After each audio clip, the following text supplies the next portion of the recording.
Hi everyone, very very good evening. आज हम start करने जा रहे हैं अपना एक नया टॉपिक। का नाम है लेबर कॉस्ट। तो नया चैप्टर दोस्तों हम स्टार्ट करने जा रहे हैं, लेबर कॉस्ट। बहुत ही प्यारा चैप्टर है। इस चैप्टर में हमें ज़्यादा समय नहीं लगेगा एज़ कम्पेयर टू मटेरियल, क्योंकि इस चैप्टर के अंदर जो क्वेश्चंस होते हैं और कंसेप्ट होते हैं वो ज़्यादा बड़े नहीं हैं, छोटे छोटे हैं, तो हम इस चैप्टर को कर लेंगे। तो ये स्टार्ट करते हैं आज के इस लेक्चर को और पढ़ते हैं लेबर कॉस्ट, या फिर आप इसको कह सकते हैं एम्प्लॉय कॉस्ट। चलो ध्यान से सुनो, 1 घंटा या 45-50 मिनट अब ध्यान से लगाकर सुनते रहना। Labour cost is also known as employ cost. Labour cost को एम्प्लॉय कॉस्ट भी कहा जाता है और कॉस्ट अकाउंटिंग 7 इस पे डील करता है।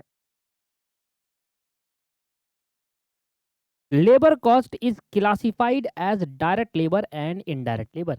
बेसिक की क्लास के अंदर मैंने आपको समझाया था कि डायरेक्ट और इनडायरेक्ट में क्या फर्क होता है। डायरेक्ट वो चीज होती है जिसको can be easily identified, easily measure and directly charge to the product. और इनडायरेक्ट लेबर वो directly charge to the product नहीं होता, वो अपोर्सन टू दी प्रोडक्ट होता है, उसको एलोकेट करना पड़ता है क्योंकि वो ओवरहेड होते हैं। तो लेबर को हमने दो भागों में क्लासिफाई करा, direct labour and indirect labour. Labour is an important element of cost, overall cost control and cost reduction. अगर आपको कॉस्ट को कंट्रोल करना है या कॉस्ट को रिडक्शन करना है तो वहां पर जो सबसे इंपॉर्टेंट एलिमेंट है वो लेबर कॉस्ट है, क्योंकि आप लेबर को अपने हिसाब से चला सकते हैं। आपको लगता है कि यहाँ पर 5 लेबर काम रखने चाहिए और एक्चुअली में वहां पर 7 लेबर काम कर रहे हैं, तो अगर आपको कॉस्ट को रिडक्शन करना है तो 2 लेबर को आप फायर कर सकते हो, हटा सकते हो। तो कॉस्ट कंट्रोल और रिडक्शन करने में लेबर एक सबसे इंपॉर्टेंट एलिमेंट रहता है कॉस्ट का। तो आइए सर मीनिंग देखते हैं कि कॉस्ट अकाउंटिंग स्टैंडर्ड 7 क्या कहता है लेबर के बारे में। कहता है एम्प्लॉय या labour cost is the benefit paid or payable in all form of consideration given for service render by the employ. अगर कोई एम्प्लॉय हमें सर्विसेज दे रहा है, कंपनी को, किसी कंपनी को सर्विस दे रहे हैं, मान लीजिए हम किसी कंपनी के एम्प्लॉय है और हम सर्विस दे रहे हैं उस कंपनी को, तो उस सर्विस के बदले में हमें क्या मिल रहा है, जो भी बेनिफिट हमें मिलते हैं, चाहे हमें वो मिल गए हो चाहे हमें मिलेंगे, वो कंपनी के लिए लेबर कॉस्ट मानी जाएगी। तो मतलब आपने पढ़ा होगा लॉ के अंदर कंसीडरेशन, समथिंग इन रिटर्न। तो समथिंग इन रिटर्न कंसीडरेशन का मतलब है कि कोई भी अगर हम बेनिफिट हमें मिल रहा है, हम एक लेबर है, हम एक वर्कर है, हम एम्प्लॉय, हमें मिल रहा है, तो हमारे लिए तो वो इनकम हुई। पर हम ये लेबर कॉस्ट चैप्टर पढ़ रहे हैं कंपनी के पॉइंट ऑफ व्यू से। तो जब कोई कंपनी लेबर या एम्प्लॉय से सर्विस लेती है और बदले में उनको क्या दे रही है, बदले में उनको कुछ कंसीडरेशन दे रही है। अब हो सकता है वो अमाउंट पे कर रहे हैं, हो सकता है वो आपको अमाउंट की जगह पर कुछ और चीज आपको बेनिफिट के तौर पर दे रहे हैं। कोई भी बेनिफिट जो लेबर को मिल रहा है उसके कंसीडरेशन, उसकी सर्विस के बदले में जो कंपनी पे कर रही है या पे करेगी, वो उसकी क्या मानी जाएगी, एम्प्लॉय कॉस्ट मानी जाएगी। किसकी, कंपनी के लिए वो एम्प्लॉय कॉस्ट माना जाएगा। सर एम्प्लॉय को 4 भागों में बांटा गया है, एक है परमानेंट एम्प्लॉय, एक है टेम्परेरी एम्प्लॉय, एक है कॉन्ट्रेक्चुअल और एक part time employ. Permanent employ के बारे में आप जानते हो कि जो सुबह आते हैं और शाम को घर जाते हैं, 8 से 9 का काम करते हैं। जो टेम्परेरी एम्प्लॉय है वो क्या करते हैं, वो सर टेम्परेरी एम्प्लॉय का मतलब होता है वो एम्प्लॉय जिनको एक टेम्परेरी पीरियड तक रखा हुआ है। यार एक काम कर, आज ना हमारे पास वर्कर नहीं है 6 दिन तक, तो एक काम करो 6 दिन तक तुम काम कर लो, that is called temporary employ. काफी बार स्टूडेंट कंफ्यूज हो जाते हैं कि जो टेम्परेरी और पार्ट टाइम एम्प्लॉय है उनमें डिफरेंस आ जाता है। टेम्परेरी एम्प्लॉय कुछ पर्टिकुलर टाइम के लिए होता है, कुछ पर्टिकुलर समय के लिए, शॉर्ट टर्म पीरियड के लिए होता है, उसको हम टेम्परेरी एम्प्लॉय कहते हैं। पार्ट टाइम एम्प्लॉय तो रोज काम कर रहा है पर आधा काम कर रहा है, आधे समय काम कर रहा है। लेट्स सपोज कि एक वर्किंग आवर जो है वो 9 आवर का वर्किंग आवर है और वो काम करता है 5 घंटे रोज, तो रोज काम कर रहा है पर 5 घंटे काम कर रहा है, that is called part time employ. जो रोज 9 घंटे काम कर रहा है that is called permanent employ, full time employ कहते हैं। अब सर कॉन्ट्रैक्चुअल एम्प्लॉय कौन होते हैं, जब भी कंपनी अपनी वैकेंसी निकालती है तो वैकेंसी में लिख देती है कि हम इतने पीरियड के लिए ही एम्प्लॉय ढूंढ रहे हैं, जैसे कि 3 साल, 4 साल। जब आप ट्रेनिंग करते हैं ना, तो जब आप ट्रेनिंग करोगे ना अपने फ्यूचर में, तो पब्लिक सेक्टर अंडरटेकिंग पीएसयू जो कंपनीज होती है, ज़्यादातर ट्रेनिंग जो निकालती है वो 3 साल की पीरियड की निकालती है कि हमें 3 साल तक के लिए ट्रेनिंग चाहिए। तो वो 3 साल इज अ कॉन्ट्रैक्चुअल पीरियड। तो आप तो वैसे तो ट्रेनिंग पीरियड के लिए एम्प्लॉय नहीं कहा जाता है किसी ट्रेनी को। एम्प्लॉय के केस के अंदर भी ऐसी वो करती है कंपनी, एक पर्टिकुलर पीरियड पर एक पर्टिकुलर पीरियड के लिए वहाँ पर चर्चा होती है, कहता है कि इस पर्टिकुलर पीरियड के लिए ही हमें चाहिए, 2 साल 3 साल के लिए चाहिए, that is called contractual employ. हाँ, हो सकता है कि 3 साल कंप्लीट होने के बाद कंपनी उसको ना लगाए, उसके पीरियड को बढ़ा दे, ठीक है? जैसे कि मेरी सिस्टर है, गवर्नमेंट डिपार्टमेंट में काम करती है, पर वो गवर्नमेंट एम्प्लॉयी नहीं है, वो कॉन्ट्रैक्चुअल एम्प्लॉयी है। कॉन्ट्रैक्चुअल एम्प्लॉयी मतलब कि वो आज से 10 साल पहले उसने कॉन्ट्रैक्ट बेस पे स्टार्ट करा था गवर्नमेंट डिपार्टमेंट में काम करना। कॉन्ट्रैक्चुअल जॉब निकली थी, वैकेंसी निकली थी गवर्नमेंट, वो सेलेक्ट हुई। मेरी सिस्टर, छोटी सिस्टर मेरे से बड़ी है, पर मेरी एक और बड़ी सिस्टर है, उससे छोटी है, मतलब मिडल की। तो वो कॉन्ट्रैक्ट बेस पे उसने काम स्टार्ट करा, तो आज तक 10 साल या 11-12 साल हो गए, आज तक उसके कॉन्ट्रैक्ट को रिन्यू करा जा रहा है। बेसिकली गवर्नमेंट के पास कोई वैकेंसी नहीं निकाल कर उन जो कॉन्ट्रैक्चुअल एम्प्लॉई है वो तो सब कुछ जान चुके हैं, उनको ना हटाकर उनके कॉन्ट्रैक्ट को बार-बार रिन्यू कर दे रहे हैं। वो गवर्नमेंट एम्प्लॉय नहीं है, गवर्नमेंट एम्प्लॉय जैसी फैसिलिटी नहीं मिलती मेरी सिस्टर को, बट वो एज़ एन गवर्नमेंट डिपार्टमेंट में काम करती है एज़ अ कॉन्ट्रैक्ट बेसिस। जैसे ही कॉन्ट्रैक्ट खत्म होगा, रिन्यूअल नहीं कराएगा, तो वो उसको निकालना पड़ेगा, निकल जाएगी वो। पर अगर वो कॉन्ट्रैक्ट रिन्यू होता रहता है और गवर्नमेंट भी कहती है नई वैकेंसी ढूँढेंगे, उनको ट्रेनिंग करवाएँगे, ट्रेनिंग कॉस्ट आएगी, इससे अच्छा कॉन्ट्रैक्चुअल एम्प्लॉयी जो हमारे पास है, वो सब जानते हैं। 5-5, 6-6, 7-7, 10-10 साल से काम कर रहे हैं, निकालते ही नहीं है, चली जा रहा है, चले जा रहा है काम। ठीक है सर? ये मैंने कुछ एग्ज़ाम्पल डिस्कस करा था क्लास के अंदर। हाँ, अब आ जाते हैं कॉन्सेप्ट पर। छोटे-छोटे कॉन्सेप्ट है जो डिस्कस कर लेते हैं। Concept of idle time, labour के बारे में थोड़ा-सा ओवरव्यू आपको मैंने प्रोवाइड कर दिया है। कॉन्सेप्ट ऑफ आइडल टाइम करते हैं। आइडल टाइम क्या होता है? कहता है जिस टाइम पर वर्कर या लेबर काम नहीं करता है, उस टाइम को आइडल टाइम कहते हैं। सॉरी।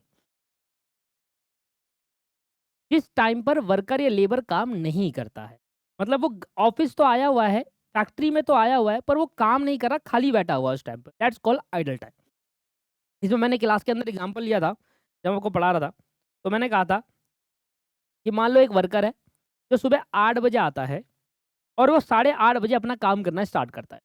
तो इस 30 मिनट के लिए क्या हो गया, वो खाली टाइम। सर इस 30 मिनट के पीरियड में उसने क्या करा, सुबह जब 8 बजे आता है वो, तो 8 बजे आते ही वो अपने कपड़े चेंज करता है, फैक्ट्री के कपड़े पहनता है। हर कोई वर्कर जो होता है, जैसे ऑफिस में बैठे उनकी बात नहीं कर रहा, जो फैक्ट्री में काम करते हैं उनकी बात करता हूँ, जो केमिकल में रोज़ काम कर रहे हैं, मशीन चला रहे हैं, तो वो घर के कपड़ों में अपना काम नहीं करते। उनकी फैक्ट्री के कपड़े अलग होते हैं, घर के अलग होते हैं। तो 8 बजे वो आए फैक्ट्री के अंदर, 30 मिनट उनको अपना चेंजेस करा, कपड़े-वपड़े बदले, तो that 30 minute is known as idle time. जिस पीरियड पे उसने कोई भी प्रोडक्शन नहीं करी। 8:30 बजे से काम करना स्टार्ट करा और 1 बजे के बीच में, 2 बजे के बीच में 1 घंटे का उसने लंच लिया। 1 घंटे का उसने लंच का टाइम लिया, दैट्स कॉल्ड आइडल टाइम। इस 1 घंटे में, जिस टाइम वो लंच कर रहे थे, इस 1 घंटे में भी उसने कोई काम नहीं किया। फिर 2 बजे उसने फिर से काम करना स्टार्ट करा 4 बजे तक, और 4 बजे से 4:30 बजे फिर आधे घंटे का उसने एक टी ब्रेक लिया, क्योंकि थकान हो जाती है इंसान को, तो शाम की चाय चाय और कुछ मट्ठी वगैरह उसने ली, आराम से आधे घंटे वो थोड़ी देर बैठे रहे, क्योंकि देखो इंसान लगातार काम नहीं कर सकता। आपने एक पढ़ा होगा कौन सा, मोशन स्टडी, वो लगातार काम नहीं कर सकता। तो उसमें क्या करा उसने, आधे घंटे का फिर से ब्रेक। तो इस पूरे दिन में उसने कितने घंटे का ब्रेक लिया, 2 घंटे का ब्रेक लिया। सुबह 30 मिनट, शाम को 30 मिनट, बीच में 1 घंटे का लंच। ऐसा समय जहाँ पर कोई भी वर्कर, एम्प्लॉयी काम नहीं करता, पर वो फैक्ट्री में होता है उस टाइम, पर वो काम नहीं करता, दैट्स कॉल्ड आइडल टाइम। उसको हम क्या कहते हैं, आइडल टाइम। अब आइडल टाइम को हमने 2 भागों में बाँटा, ऐसा भी आइडल टाइम होता है जो एबनॉर्मल है, और ऐसा भी टाइम होता है जो नॉर्मल है।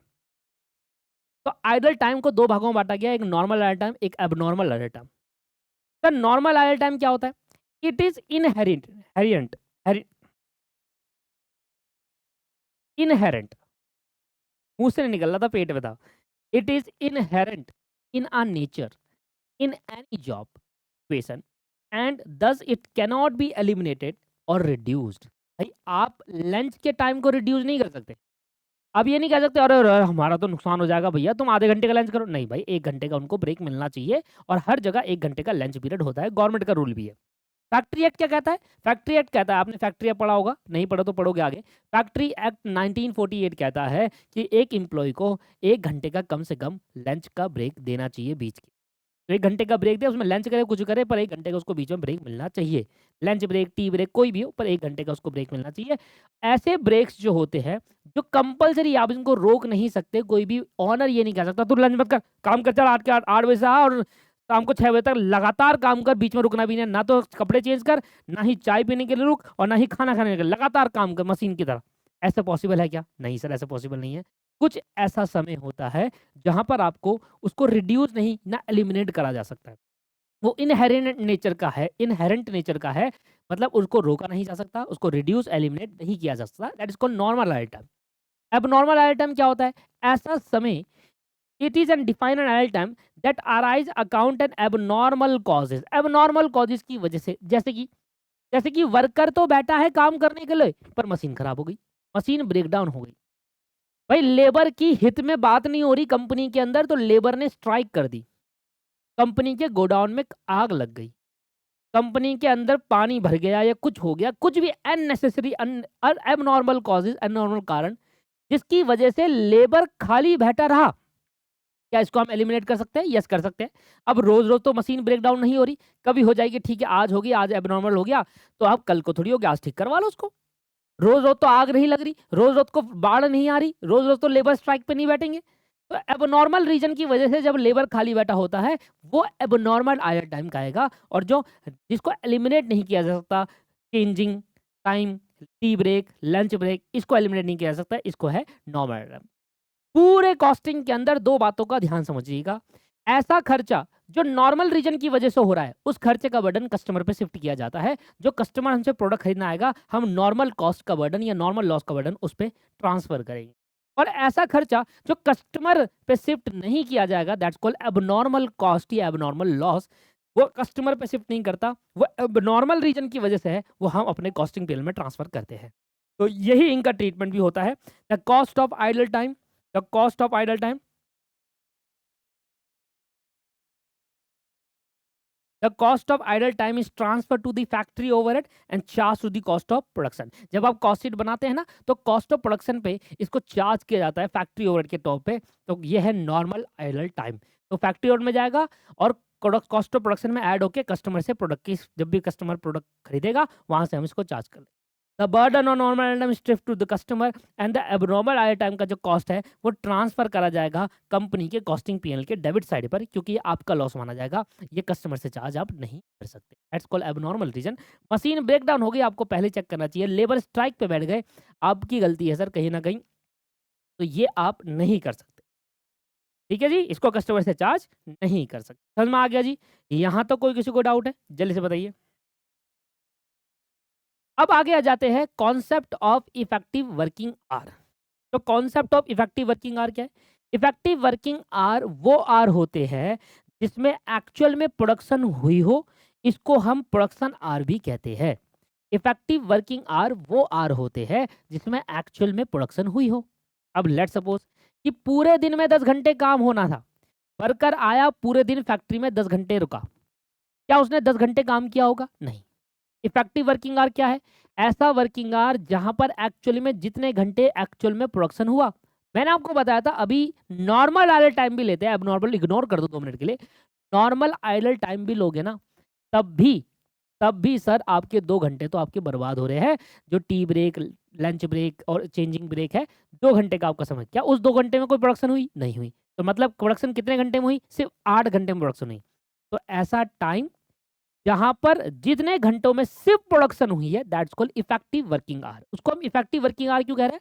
क्योंकि लेबर 10 घंटे भले ही फैक्ट्री में रहा, काम तो उसने 8 ही घंटे कराया भैया। That's called effective working our. 10 घंटे का लेबर टाइम था, 2 घंटे आइडल टाइम रहा, तो 8 घंटे उसने काम किया। हमने कहा 8 घंटे का इफेक्टिव। सर ये आइडल टाइम जो है, ये आइडल टाइम जो है, क्या इसमें एबनॉर्मल आएगा या नॉर्मल आएगा? सर दोनों आएंगे। यहाँ पर मैंने लिखा आइडल टाइम, वो एबनॉर्मल हो या नॉर्मल हो। मैंने क्या बोला? लेट सपोज कि मान लो 10 घंटे काम होना था, लेट सपोज कि मान लो 10 घंटे काम होना था, ठीक है। 2 घंटे का नॉर्मल आइडल टाइम था और 1 घंटे का एबनॉर्मल था, मशीन ब्रेकडाउन हो गई। तो भैया काम कितने घंटे हुआ ये बताओ ना आप। सर काम तो 7 ही घंटे हुआ ना। तो दोनों माइनस करोगे आप, इफेक्टिव निकालते। इफेक्टिव का मतलब समझो आप, इफेक्टिव वर्किंग आवर का मतलब है काम कितने घंटे हुआ है। सिर्फ 7 घंटे। प्रोडक्शन कितने घंटे हुई है? सिर्फ 7 घंटे हुई है। अब 1 घंटे का ब्रेकडाउन की वजह से मशीन की ब्रेकडाउन नहीं हो पाया, ठीक है कोई बात नहीं। 7 घंटे हुआ तो 7 ही लोगे आप। समझ में आया? Logic clear? That's called abnormal idle time. आओ सर, मजा आ गया। अब ये वाला कंसेप्ट सीखेंगे, इफेक्टिव वेज रेट। हर एक बात मैंने आपको क्लास के अंदर इंग्लिश में भी बताई थी, हिंदी में भी बताई थी, और मैंने आपको बताया था ये रिवीजन करते वक्त हमें बहुत काम आने वाला।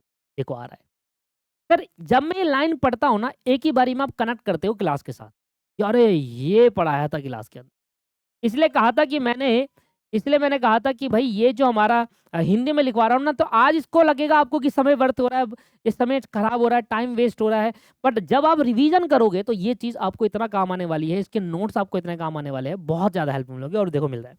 अभी अब मैं आपसे पूछ लेता कि इफेक्टिव वेज रेट क्या होता है, तो आप नहीं बताओगे, पर जैसे ये हिंदी में पढ़ोगे ना, चुटकियों में आ जाएगा। क्या लिखा है? 1 आवर के कितने पेमेंट किया जाता है वर्कर को, उसको हम इफेक्टिव वेज रेट कहते हैं। सिंपल, ये फायदा है इसको हिंदी में लिखने का। चाहे मैं फाइनेंशियल अकाउंटिंग पढ़ा रहा हूँ, चाहे कॉस्ट अकाउंटिंग पढ़ा रहा हूँ, चाहे लॉ पढ़ा रहा हूँ, कुछ भी सब्जेक्ट अगर मैं पढ़ा रहा हूँ ना सर, ये पॉइंट जो है हिंदी में जरूर लिखवाता हूँ स्टूडेंट को। तो 1 आवर के कितने पेमेंट किया जाता है वर्कर को, 1 घंटे का मैं वर्कर को कितना पे कर रहा हूँ, that's called effective wage rate. आ गया ना समझ में एक बारी में? तो अब मेरे को हिट कर गया, अच्छा हाँ यार ये क्लास में पढ़ा है। इफेक्टिव वेज रेट का मतलब होता है कि वर्कर को आप 1 घंटे का कितना पेमेंट कर रहे हो, that's called effective wage rate. कैसे निकालेंगे? आपकी टोटल लेबर कॉस्ट कितनी है, हमने कहा भाई टोटल लेबर कॉस्ट कैलकुलेट कर लो, और टोटल लेबर कॉस्ट कैलकुलेट करने के बाद डिवाइड कर देना इफेक्टिव वर्किंग आवर, क्योंकि इफेक्टिव वर्किंग आवर वो आवर है जो हम एक्चुअली में प्रोडक्शन करते टाइम, एक्चुअली में उस घंटों में प्रोडक्शन हो रही है। इफेक्टिव वर्किंग आवर क्या है? वो आवर एक्चुअली में उस घंटे में प्रोडक्शन हो रही है, तो उससे डिवाइड करेंगे, तो 1 घंटे के हम उसको कितने पेमेंट कर रहे हैं, that call effective wage rate. तो टोटल लेबर कॉस्ट अपॉन में total effective hour. Let's suppose कि मान लीजिए मेरी लेबर कॉस्ट आई थी 1 लाख रुपए और मेरी इफेक्टिव आवर है 10 रुपए। कोई भी आइडल टाइम नहीं था, मान लो 12 घंटे काम किया, 2 घंटे का आइडल टाइम हो गया नॉर्मल, तो 10 घंटे मैं उसको जहां पर प्रोडक्शन हुई। तो अब मुझे बताओ कितना है, 1 0 से 1 0 गया, इसका मतलब अरे ये तो बहुत सारा। 1 घंटे का कहाँ ले लिया मैंने, रुक जाओ, 1 दिन का ले लिया मैंने। चेंज करता हूँ एग्जाम्पल। लेट्स सपोज कि मैंने 50,000 रुपीज़ की पेमेंट करी है, और ये 50,000 की पेमेंट में इफेक्टिव वर्किंग आवर उस पूरे महीने में उसने उसने पूरे महीने में 500 घंटे काम किया। तो अब मैं कहूँगा भैया मुझे बताओ 50,000 डिवाइड बाई 500, तो 1 घंटे के मैं उसको कितने रुपए दे रहा हूँ, 100 रुपए। जब 1 घंटे के 100 दे रहा हूँ तो 500 घंटे कितने दूंगा, 50,000। ऐसा आ जाएगा। प्रॉब्लम ये नहीं है कि इफेक्टिव वेज रेट कैसे निकलेगा, वो तो सिंपल है, total labour cost divided by effective working our. Effective working our हमने अभी भी सीखा कैसे निकलता है, actual working hour minus idle time, ये आ गया इफेक्टिव वर्किंग आवर। पर टोटल लेबर कॉस्ट कैसे निकालेंगे, आइए अब हम सीखते हैं टोटल लेबर कॉस्ट कैसे निकालेंगे। जैसे ही मेरी टोटल लेबर कॉस्ट आ जाएगी, उससे डिवाइड करूंगा इफेक्टिव वर्किंग आवर से, तो मुझे पता चल जाएगा कि 1 घंटे के लेबर को कितना पेमेंट करना है। लो जी, यहाँ पे मैंने लिख दिया statement showing calculation of total labour cost. तो भैया टोटल लेबर कॉस्ट क्या है, वो पेमेंट, एक ही लाइन में समझाऊंगा पूरी कहानी खत्म हो जाएगी। वो पेमेंट जो वो पेमेंट या नॉन पेमेंट, ऐसा नहीं है कि जरूरी नहीं है कि कंपनी एम्प्लॉय को सिर्फ पैसा ही दे, कंपनी अपने एम्प्लॉय को पैसे के अलावा कुछ और बेनिफिट भी दे सकती है। टैक्स के अंदर आपने पढ़ा था हाउस रेंट अलाउंस, टैक्स के अंदर आपने पढ़ा था परक्विजिट्स, टैक्स के अंदर आपने पढ़ा था travelling allowances, allowances, perquisites, dearness allowance, ये सब आपने इनकम टैक्स में पढ़ा है, डायरेक्ट टैक्स के अंदर। वहां पर जिसने नहीं पढ़ा वो पढ़ेगा आगे। एक लाइन पे बताऊं लेबर कॉस्ट कैसे निकालोगे, ऐसा खर्चा जो कंपनी लेबर के ऊपर कर रही है, स्पेशली लेबर के ऊपर ये खर्चा हो रहा है, उस सबको जोड़ दो, बन जाएगी लेबर कॉस्ट। सीधी सीधी पहला पहला आता है बेसिक वेजेस, उसमें ऐड करेंगे डियरनेस अलाउंस। डियरनेस अलाउंस दिया जाता है, कंपनी डियरनेस अलाउंस इसलिए पे करती है लेबर को क्योंकि महंगाई की, इन्फ्लेशन को बीट कर पाए, इन्फ्लेशन को रिकवर कर पाए, महंगाई भत्ता कहते हैं इसको। इन्फ्लेशन क्योंकि महंगाई दिन पर दिन बढ़ रही है, तो उसके लिए हम एक्स्ट्रा कुछ अमाउंट पे कर रहे हैं। और कोई अलाउंसेस अगर आपने दिया है तो वो भी ऐड कर देना, क्योंकि कंपनी की जेब से ही खर्च हो रहा है। हाउस रेंट अलाउंस आप जानते हैं, अगर आप मकान किराए पे ले रखा है तो उसके लिए हम कुछ किराया हम भी पे करेंगे, कंपनी कह रही है। अब मान लीजिए आप 10,000 रुपये पर मंथ पे कर रहे हो, तो हम आपको 5,000 रुपये दे देंगे हाउस रेंट अलाउंस का, 5 तुम कर दो, 5 हम कर देंगे आपके भी यहाँ पर। तो ये भी तो बेनिफिट दे रही है, पैसा तो नहीं दिया पर एचआरए दे रहा है। इसके बाद ट्रैवलिंग, आपके आने जाने का खर्चा भी कंपनी उठा रही है, तो ये भी कंपनी ने एम्प्लॉय के ऊपर खर्च करा। ठीक है जी। परक्विजिट्स, अगर कोई परचेज है, परक्विजिट्स है, इसके जो एग्जांपल्स है आपको टैक्स में मिल जाएंगे, वहां पर आप डिटेल में पढ़ते ही है। नॉर्मली परक्विजिट ऐसा बेनिफिट जो other than cash, that's called perquisite. तो वो बेनिफिट अगर आपको मिल रहा है तो वो भी कंपनी जोड़ेगी। बोनस दे रही है, बोनस कंपनी जोड़ देगी। कमीशन कोई इंप्लॉय को दिया जा रहा है, वो जोड़ दिया जाएगा। And then is called employ contribution toward PF and ESI. PF के बारे में समझाया था कि प्रोविडेंट फंड होता है, यहाँ पर कुछ अमाउंट ऑफ पैसा कंपनी एम्प्लॉयर की सैलरी से डिडक्ट करती है, और जितना पैसा एम्प्लॉयर की सैलरी से डिडक्ट होता है उतना ही कंपनी अपनी जेब से भरती है। तो पीएफ के अंदर एक ऐसा अमाउंट जुड़ता है जहां पर एम्प्लॉयर भी देता है, मतलब मैं एम्प्लॉयर हूं तो मैं भी दूंगा, और कोई एम्प्लॉय मेरे अंडर काम कर रहा है तो वो भी पे करेगा। पर सर, वर्कर लेट सपोज कि 1,000 रुपये हमने एम्प्लॉय की जेब से काट लिया, 1,000 मैंने अपने खुद के दिए, टोटल मिलाकर पीएफ में जमा हो गए 2,000 रुपये। बताओ एम्प्लॉयर बेनिफिट कितना है? एम्प्लॉयर बेनिफिट कितना है? सॉरी, एम्प्लॉय, कंपनी ने एम्प्लॉय को कितना बेनिफिट दिया है? 1,000 ही तो दिया है, क्योंकि 1,000 तो उसकी जेब से कटा है ना। तो जो कंट्रीब्यूशन सिर्फ एम्प्लॉयर वाला है वही लेना है, क्योंकि पीएफ के अंदर वर्कर का कंट्रीब्यूशन भी रहता है और कंपनी का भी रहता है। जो कंपनी अपना कंट्रीब्यूशन दे रही है ना, वही तो बेनिफिट हुआ ना वर्कर के लिए। वर्कर का खुद के पैसे काट के उसमें जमा कराना कोई उसका बेनिफिट थोड़ी है। उसकी सैलरी से डिडक्ट करके उधर में जमा करा दी तो बेनिफिट तो नहीं मिला उसको। हाँ, अगर कंपनी अपनी जेब से भी कुछ उसमें ऐड ऑन कर रही है तो ही उसका बेनिफिट है, इसलिए लिख दिया है employer contribution, not employ, right.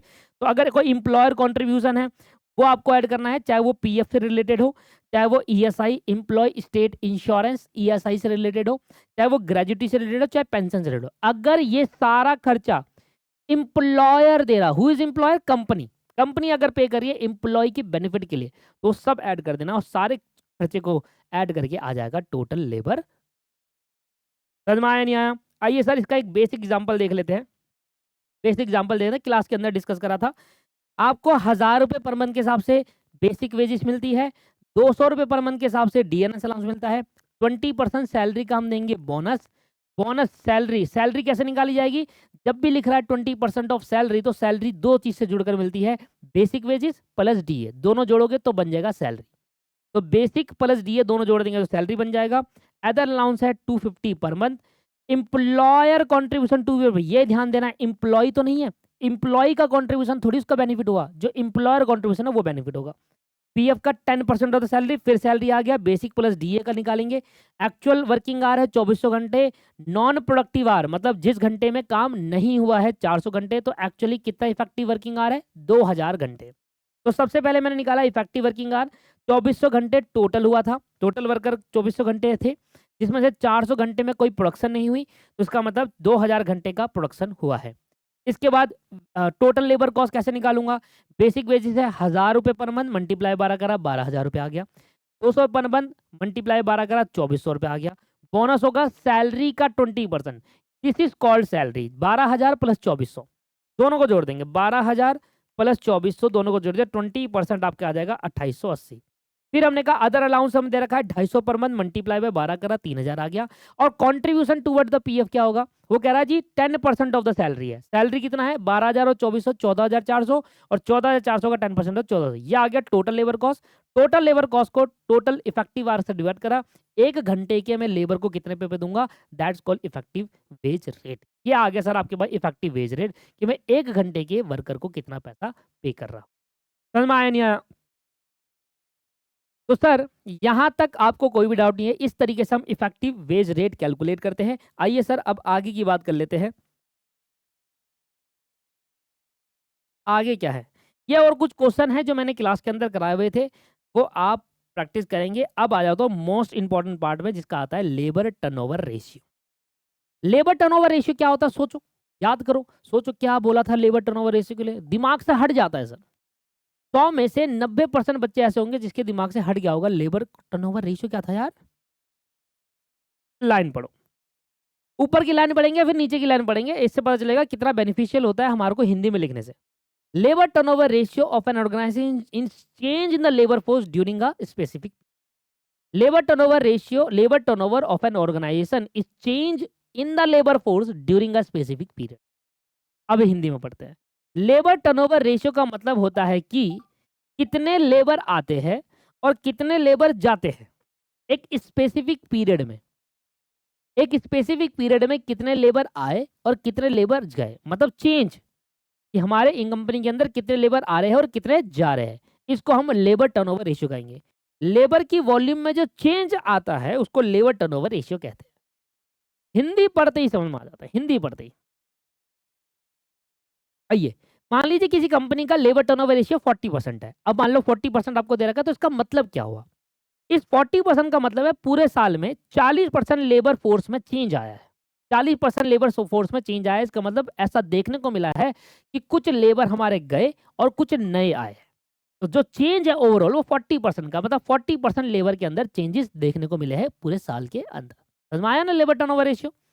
तो लेबर टर्नओवर रेशियो का मतलब क्या है, कैसे निकालना है वो बात की बात है, पर मतलब आपको समझ में आना चाहिए कि पूरे साल में लेबर के अंदर कितना चेंज आया है, कितने परसेंट चेंज लेबर में आया है। चेंज का मतलब है कितने लेबर आए हैं और कितने लेबर गए हैं। अब इसको हम थोड़ा और डिटेल में जाए तो लेबर टर्नओवर को 4 भागों में बांटा गया। Addition method, suppression method, replacement method और flux method. Addition method, suppression method, replacement method और फ्लक्स मेथड सब मैंने हिंदी में लिखा था क्लास के अंदर, वहां टाइम खराब किया।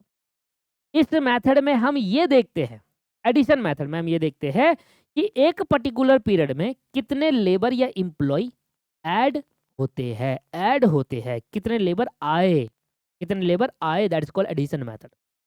सप्रेशन मेथड क्या कहता है, इस मेथड में हम ये देखते हैं कि एक पर्टिकुलर पीरियड में कितने लेबर छोड़कर चले जाते हैं। तो जब बात हो रही है लेबर के आने की, दैट्स कॉल्ड एडिशन मेथड। जब बात हो रही है लेबर के छोड़ के जाने की, that called suppression method. Replacement method कहता है, इस मेथड में हम ये देखते हैं कि लेबर और एम्प्लॉय रिप्लेस करे गए हैं, रिप्लेस करे गए। अब इन दोनों में काफी चीजें होती है।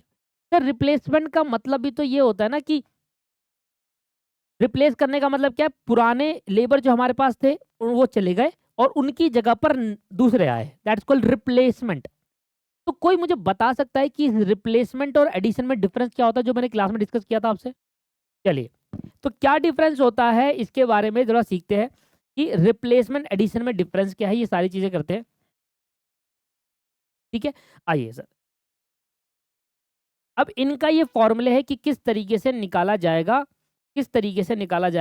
अलग अलग चीजें। सबसे पहला आता है एडिशन मेथड। एडिशन मेथड के अंदर सॉरी, फ्लक्स मेथड क्या कहता है, फ्लक्स भी देख लो एक बार, फ्लक्स मेथड तो भूल गया। फ्लक्स मेथड कहता है इस मेथड में हम ये एक साथ ये देखते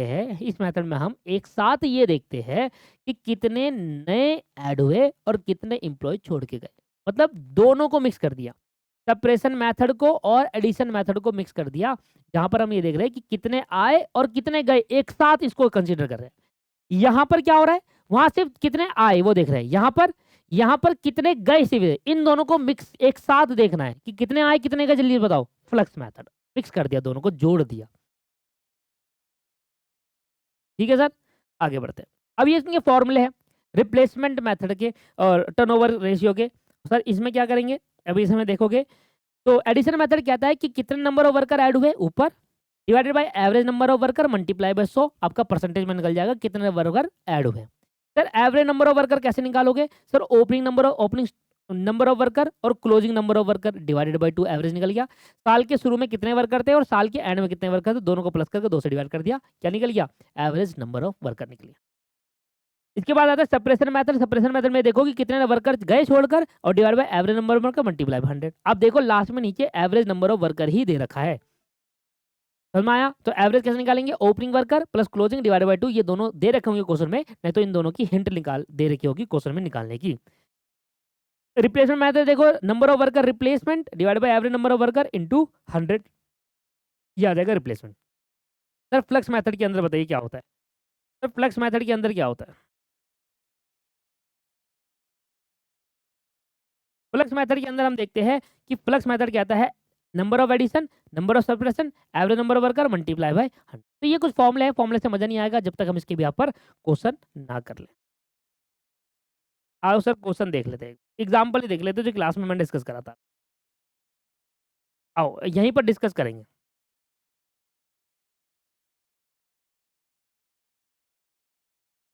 पहले इसके बारे में समझा दूं, रिप्लेसमेंट और एडिशन में फर्क क्या होता है वो बहुत ध्यान से समझिए। रिप्लेसमेंट ऑफ एम्प्लॉय का मतलब है, इसका मतलब है जो एम्प्लॉय रिप्लेस किए हैं उसके बदले में न्यू एम्प्लॉय आए। तो इससे हमें यह पता लग सकता है कि कितने एम्प्लॉय न्यू ऐड हुए हैं। Let suppose number of worker replace हुए 20, नंबर ऑफ न्यू ज्वाइन है 10। इसका मतलब कितने वर्कर हमने रिप्लेस करे, सुनना ऐसे एग्जाम्पल सुनना क्या बोल रहा हूं मैं। लेट सपोज कि मेरी कंपनी के अंदर 20 वर्कर छोड़कर गए, ठीक है, 20 वर्कर छोड़ के गए, ठीक है। इस 20 के बदले में 20 दूसरे आ गए, इस 20 के बदले में 20 दूसरे आ गए। इसका मतलब कितने आ गए, 20 के बदले में 20 दूसरे आ गए, दैट्स कॉल्ड रिप्लेसमेंट। जितने छोड़ कर गए अगर उतने ही नहीं आ रहे तो रिप्लेसमेंट कहलाएगा। पर मैं गए छोड़कर गए 20 पर आए 30, आए कितने 30। ऐसे भी तो हो सकता है, जरूरी है कि कंपनी जितने छोड़ कर जाएगी उतने ही आएंगे? ऐसा जरूरी तो नहीं है कि कंपनी जितना छोड़ के जा रही है उतना ही आएगा, नहीं सर। ऐसा भी तो हो सकता है कि कंपनी के अंदर 20 इंप्लॉय छोड़कर जा रहे हैं और आ 30 रहे हैं, ऐसा भी हो सकता है। तो सर जो छोड़कर जा रहे हैं, जो छोड़कर जा रहे हैं, एक मिनट देना यार, एक मिनट।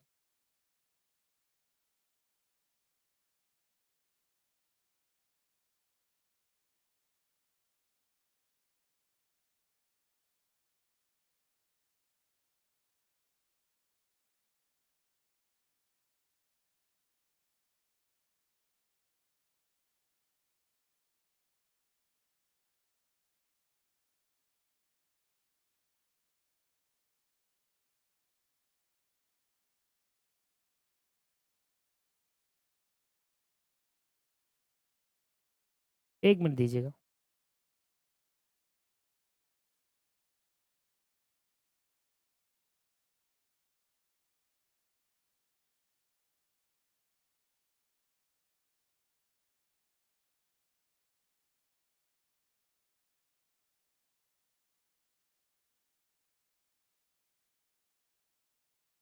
हाँ जी, थोड़ा ना लैपटॉप में इशू आ गया था इसलिए, ठीक है। तो सर मैंने आपसे कहा कि कितने वर्कर हमारे छोड़कर गए 20, और सर 20 ही आएंगे, 20 गए 20 ही आएंगे तो रिप्लेसमेंट है। पर 20 गए और 30 आ गए, ऐसा भी तो हो सकता है कंपनी ने 20 गए, कंपनी से छोड़कर गए 20 जने पर आ गए 30 जने। भाई से हम कहेंगे कि रिप्लेसमेंट ऑफ एम्प्लॉयज, हम ये बता सकते हैं कि कितने नए आए। तो टोटल नंबर ऑफ एम्प्लॉय कितना एडिशन हुए, दैट्स कॉल्ड 30। सर 20 गए थे 20 आए हैं, टोटल एडिशन हुआ है 30, पर 20 के बदले में जो 20 आए वो है रिप्लेसमेंट। 20 के बदले में 20 आएंगे वो क्या है, रिप्लेसमेंट है। समझ में आ गया, क्लियर हो गया जी?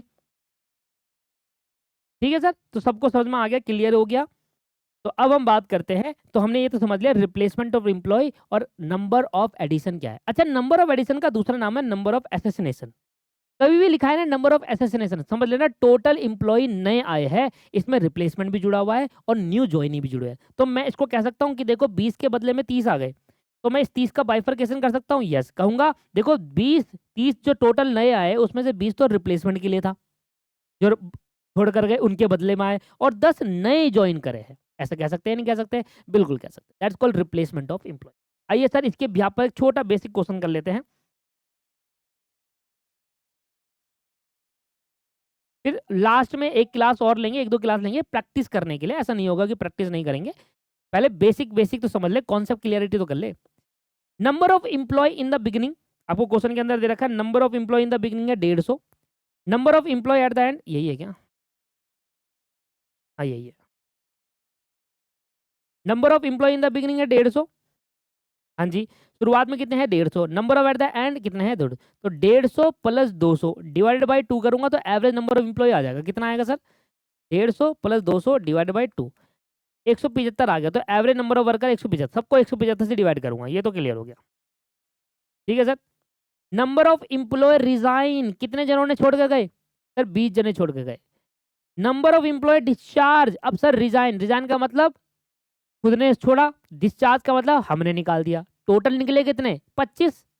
तो सर टोटल गए कितने हमारी कंपनी से? 25। अब वो हमने निकाला हो या वो खुद छोड़ कर गए हो, गए तो 25 है ना। तो 25 के बदले में अगर 25 आएंगे तो रिप्लेसमेंट, 25 के बदले में 30 आ गए तो 5 नए आए हैं, 25 रिप्लेसमेंट हुआ है, टोटल 30 जन नए ऐड हुए।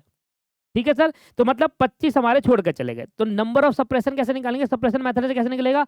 देखो 20 रिजाइन करके 5 वैसे छोड़ के चले गए, डिस्चार्ज कर दिया, तो 25 डिवाइड बाई 175 मल्टीप्लाई बाई 14.28%, ये आ गया सप्रेशन। मतलब एक साल में 14.28% ऐसा होता है कि एम्प्लॉय छोड़कर चले जाता है, या हम निकाल देते हैं।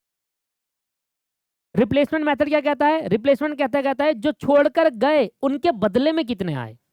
ठीक है sir, number of employ replace due to resign and discharge, पर छोड़कर गए थे टोटल 25 पर आए 20 है। सर ऐसा भी हो सकता है कि 25 छोड़कर जा रहे हैं पर 20 आ रहे हैं, बिल्कुल हो सकता है भाई, कंपनी नहीं ला रही 5 और। भाई कंपनी के ऊपर है ना, ऐसा तो नहीं है कंपनी पर बाउंडेशन है कि देख 25 जाएंगे तो ही 25 आएंगे, 20 नहीं आ सकते, कम नहीं हो सकता, ज्यादा हो सकते हैं, कम नहीं हो सकता, ऐसा नहीं होता। कंपनी चाहे तो 25 को निकाल दे और 20 ही नहीं एम्प्लॉय जोड़े, तो कंपनी के ऊपर है। तो क्वेश्चन ने पहले से बता रखा है, देखो रिजाइन और डिस्चार्ज के बदले में जो रिप्लेस हुआ है वो 20 है, रिप्लेस हुए वो कितने हैं? 20 है। तो सर ये है replacement, replacement divide by average into 100 multiply by 100, आपका आ जाएगा 11.42%। सर कितने एम्प्लॉय सर नए ऐड हुए हैं? तो मैंने यहाँ पर दो चीज दी है, अगर 20 हुए हैं तो क्या आंसर होगा? हमने कहेंगे 20 डिवाइड 75 इंटू 100, और अगर 30 इंप्लॉय हुए हैं तो क्या होगा? हम कहेंगे 30। देखो 20 नए ऐड हुए, इसका मतलब क्या है?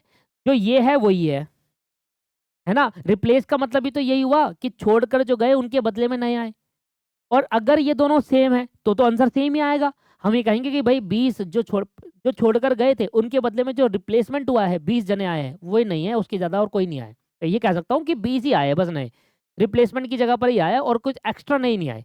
पर अगर मैं कहूंगा 30 आ गए तो कहूंगा 20 तो रिप्लेस की वजह से आए और 10 और नहीं करे, टोटल 30 जने आए हैं, 20 रिप्लेसमेंट है और 10 नहीं जोनी है, तो 30 है number of addition, that is called number of accession भी कहते हैं। तो 20 अपन 175, या अगर 30 होंगे तो 30 डिवाइड बाई 175 मल्टीप्लाई बाय 100, तो इस तरीके से भी निकल जाएगा अगर 30 होते हैं तो। ठीक है, फ्लक्स मेथड में क्या करेंगे? इन दोनों को जोड़ेंगे, जो नए ऐड हुए हैं वो और जो आपके पास डिस्चार्ज हुए हैं वो, ये सेपरेट जो है निकल गए हैं, मतलब बेसिकली जो गए और जो नए आए दोनों को जोड़ेंगे, डिवाइड बाई 175 मल्टीप्लाई बाय 100, आपके पास आ जाएगा दोनों का मेथड का फ्लक्स मेथड। इस तरीके से क्या आपको ये वाला कंसेप्ट समझ में आया नहीं आया?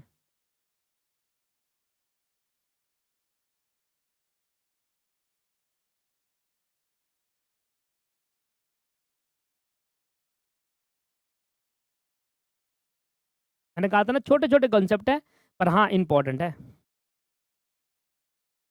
चलो ये तो बाद में देख लेंगे। टोटल रनिंग एक कॉन्सेप्ट और करता हूँ एंड देन फिर नेक्स्ट क्लास में पढ़ेंगे।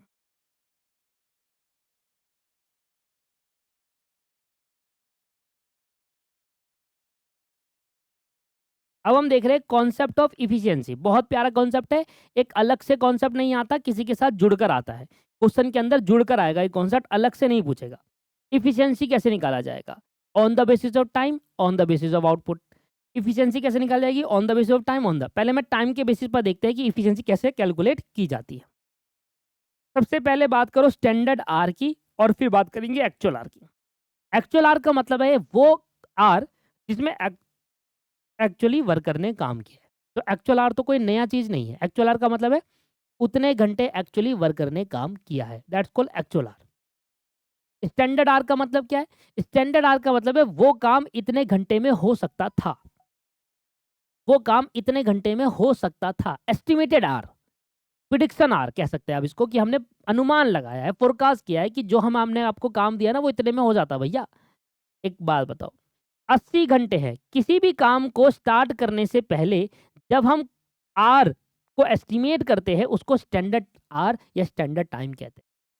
किसी भी काम को स्टार्ट करने से पहले जब मैं अनुमान लगाता हूं कि इस काम को खत्म करने में कितना समय लग जाएगा, दैट्स कॉल्ड स्टैंडर्ड टाइम और स्टैंडर्ड आर। ठीक है सही, स्टैंडर्ड आर का मतलब समझ में आया? अब मान लीजिए मैंने काम दिया किसी इंप्लॉय को, और इंप्लॉय को काम दिया, मैंने कहा भैया 80 घंटे में काम हो जाना चाहिए था ये वाला, पर उस इंप्लॉय ने वो काम करने में 100 घंटे लगाए। आप मुझे बताओ उसने अच्छा काम किया है बेकार काम किया? सर इसने तो बेकार काम किया। हमने तो अनुमान लगाया था 80 घंटे में हो जाता वो काम, उसने वो घंटे 100 घंटे में करा। तो इसने क्या करा सर, बेकार काम किया, अच्छा काम नहीं किया। तो इसकी एफिशिएंसी अच्छी होगी या बेकार होगी? सर बेकार होगी। तो कैसे निकालेंगे? इसकी एफिशिएंसी बेकार होगी 80%। अब मुझे फॉर्मूला याद नहीं है, तो मैं 2 तरीके से कर सकता हूँ। या तो मैं 100 ऊपर रखूँगा, 80 नीचे रखूँगा, मल्टीप्लाई बाय 100 करूँगा। एक तरीका तो ये है।